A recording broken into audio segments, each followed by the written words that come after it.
retornando, buenos días región a esta hora de la mañana y como ya les había contado, ¿cierto? Antes de irnos a la pausa, a esta hora de la mañana saludamos al candidato a constituyente Rodrigo Álvarez Centeno. ¿Cómo estás? Muy buenos días. Muy buenos días, un saludo a todas las personas que están escuchándonos a través de Polar Comunicaciones, un saludo para ti. Y muy bien en estas ya semanas en que se está desarrollando todo este proceso constituyente de aquí hasta el 11 de abril. Así es. Comentábamos recién, yo te decía, la sorpresa que te ha dado Punta Arenas o Magallanes a tu retorno. Siento que te has encontrado con días bastante poco habituales para lo que estamos acostumbrados en Magallanes. Sí, yo siempre estaba durante este mes de febrero en Timauquel. Todo mi vida ese ha sido el lugar de vacaciones. Ahora me tocó acá en Punta Arenas por los hechos habituales de esta campaña.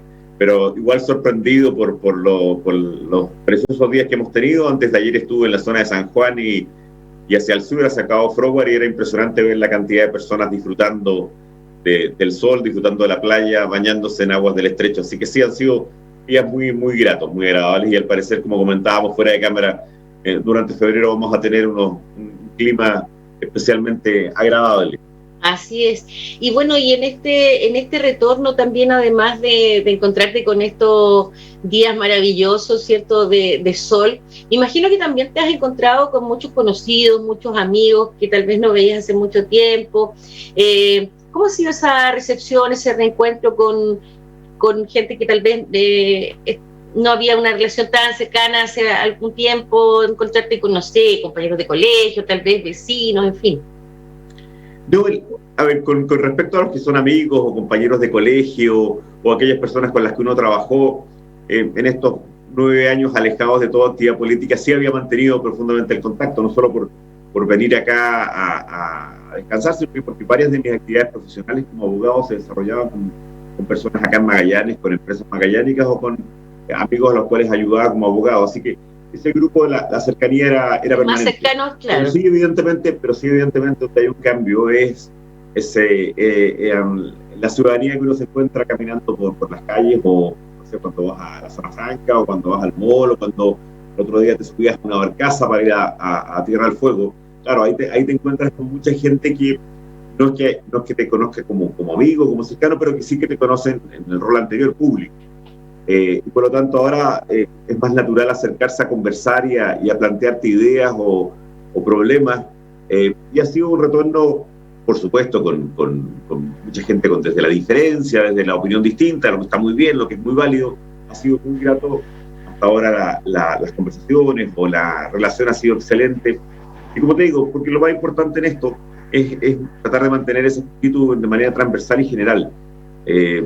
Poder conversar con sensatez, poder conversar con razonabilidad, poder discutir lo que se quiere o no para Magallanes, para Chile, que es lo que tenemos que hacer. Pero lo he dicho en varias ocasiones, si cada uno sencillamente se encierra en su pequeño patio de sus ideas, en su pequeño tercio, lo que vamos a hacer es condenar al país a incertidumbre, a inseguridad y probablemente a una mala condición.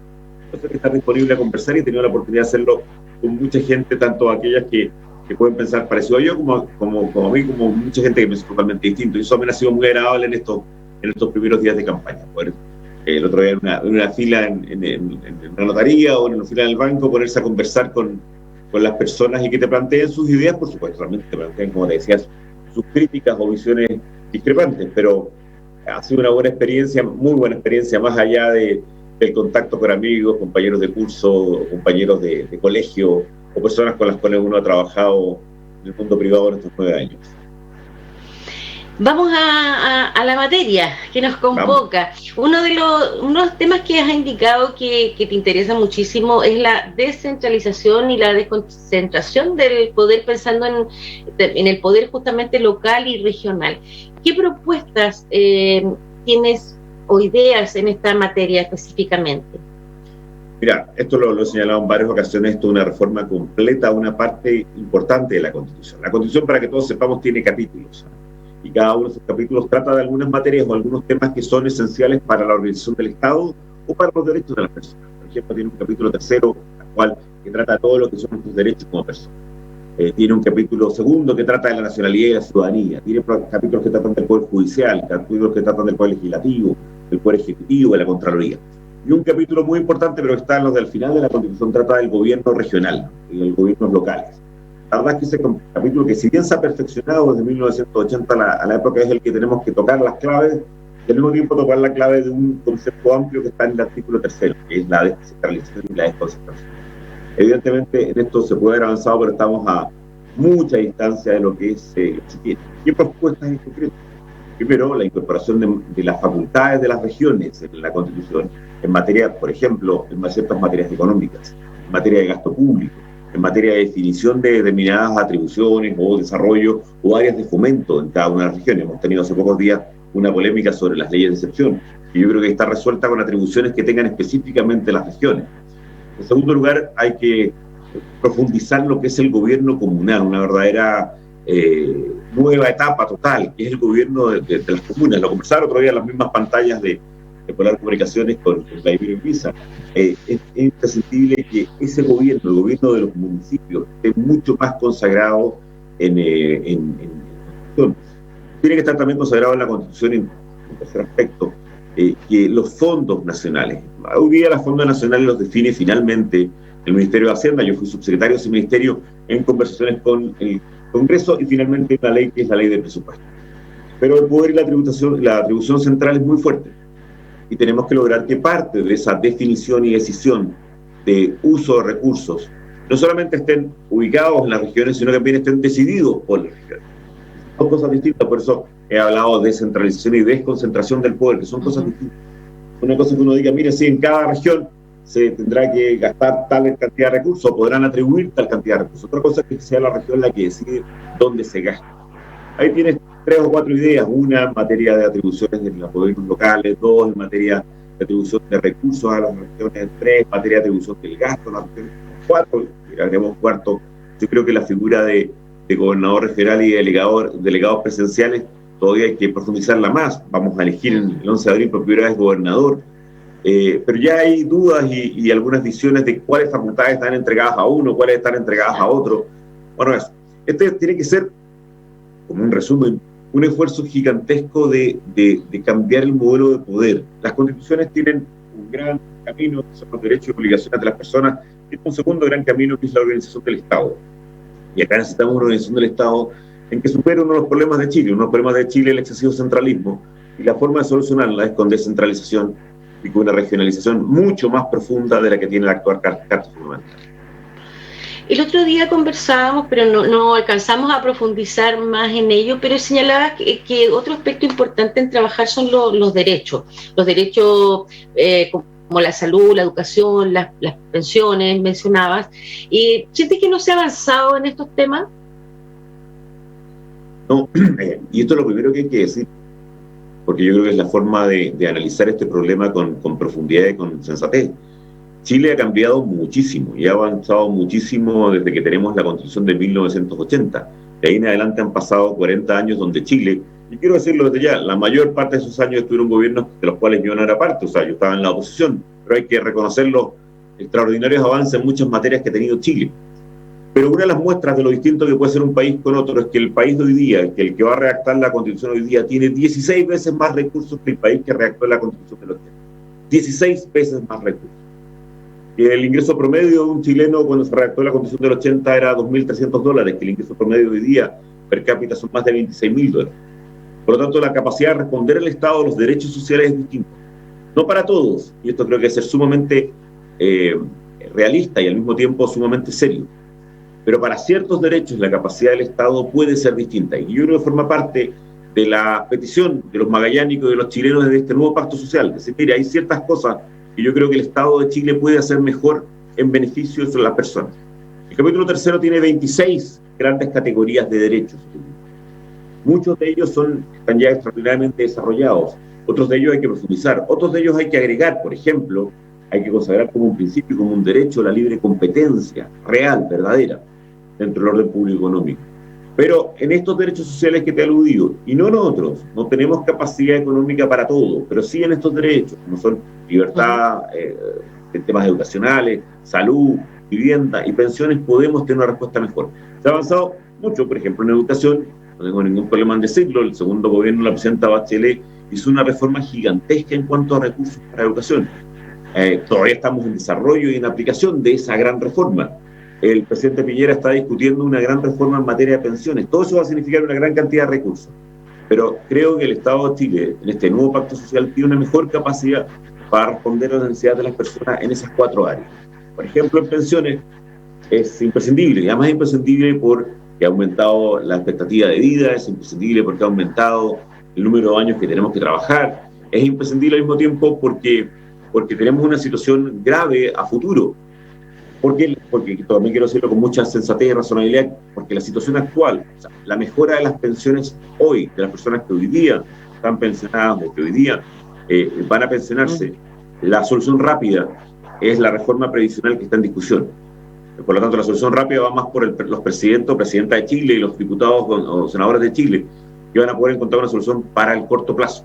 Pero la solución a largo plazo es evidentemente un modelo de pensiones un tanto distinto, que incorpore absolutamente el ahorro a todos nosotros, el ahorro privado, porque tenemos que hacerlo, porque si no, no hay ninguna solución al tema, pero que también incorpore y profundice 2 pilares que hoy día existen, uno solidario, otro de aporte público.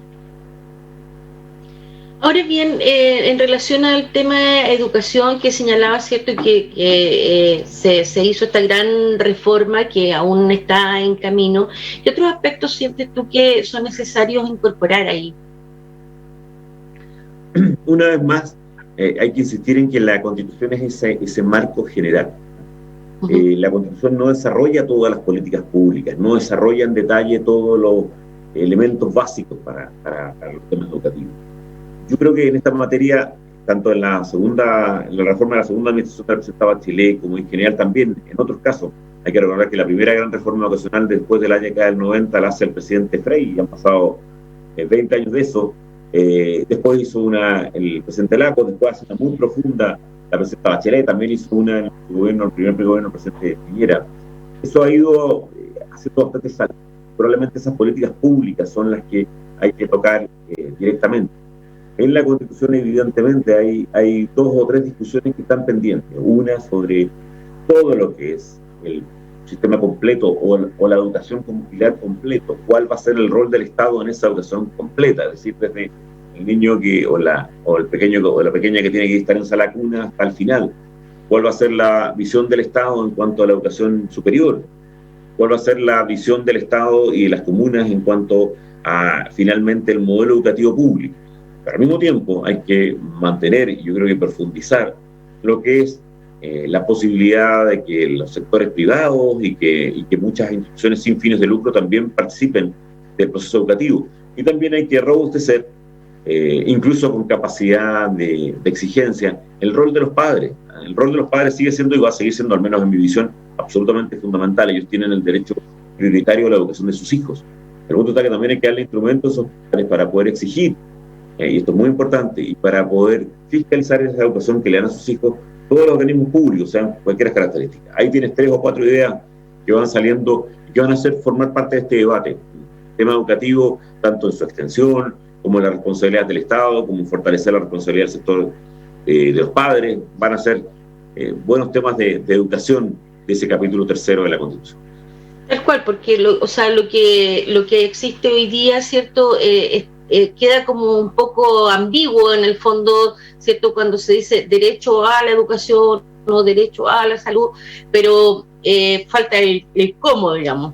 Muy bien, yo creo que eso es muy importante tenerlo presente, porque eso alude a algo que te decía hace un rato.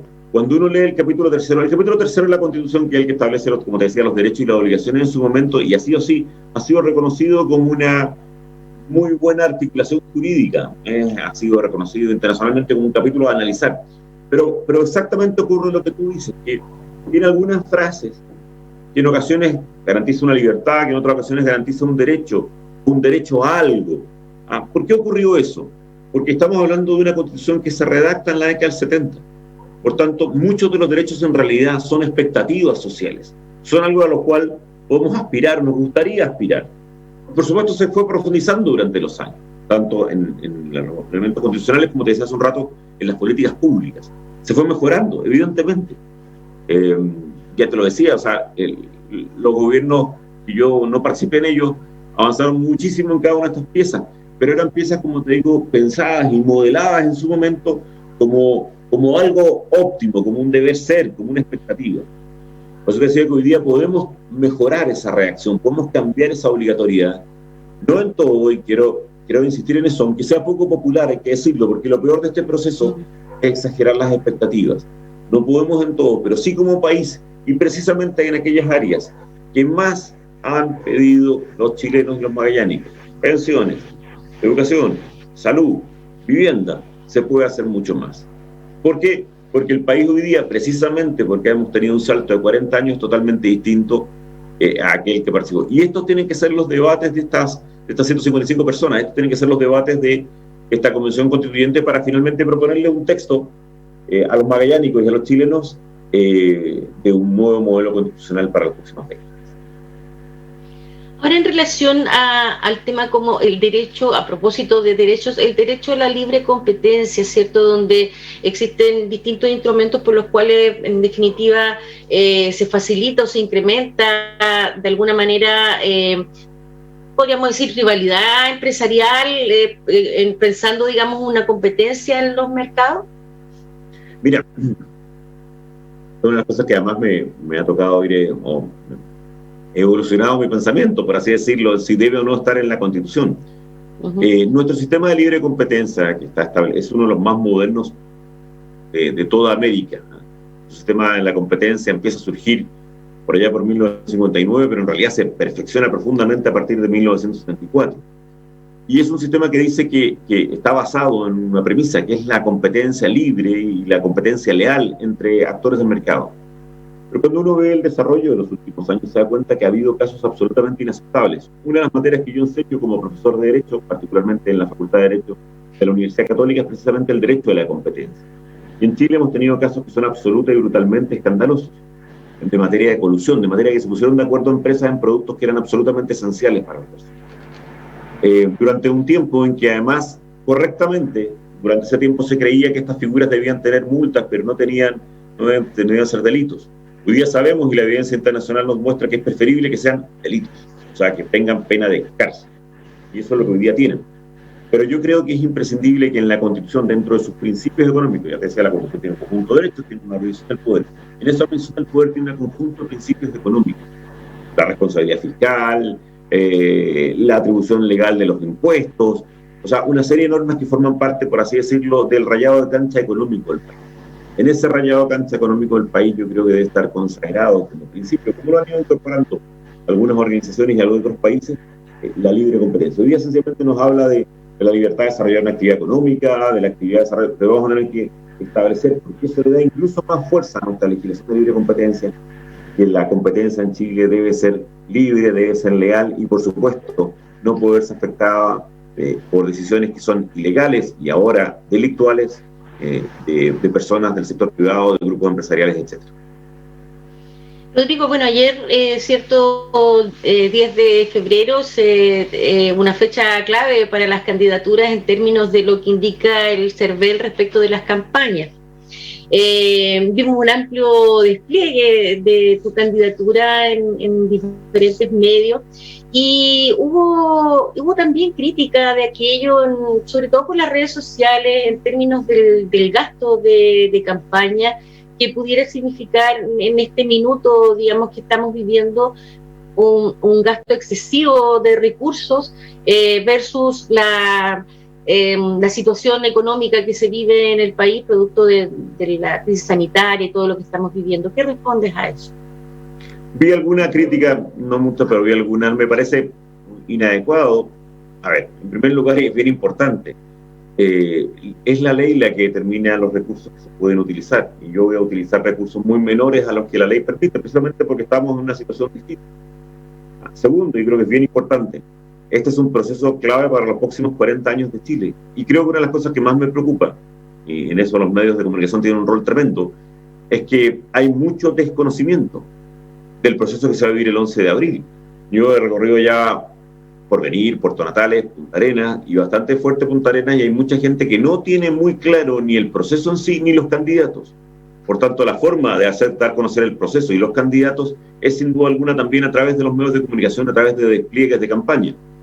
Yo he vivido acá en Magallanes y tuve la oportunidad de ganar 3 campañas, y puedo asegurar que está muy distinta en su dimensión, en su tamaño, que lo que puede haber sido cualquier campaña de diputado o de otra autoridad. Por lo tanto, los recursos son mucho más limitados y así será. La crítica a usarlos o no usarlos, como te digo, dentro del marco absolutamente de la ley y una cantidad muy inferior, yo la viví en otras ocasiones.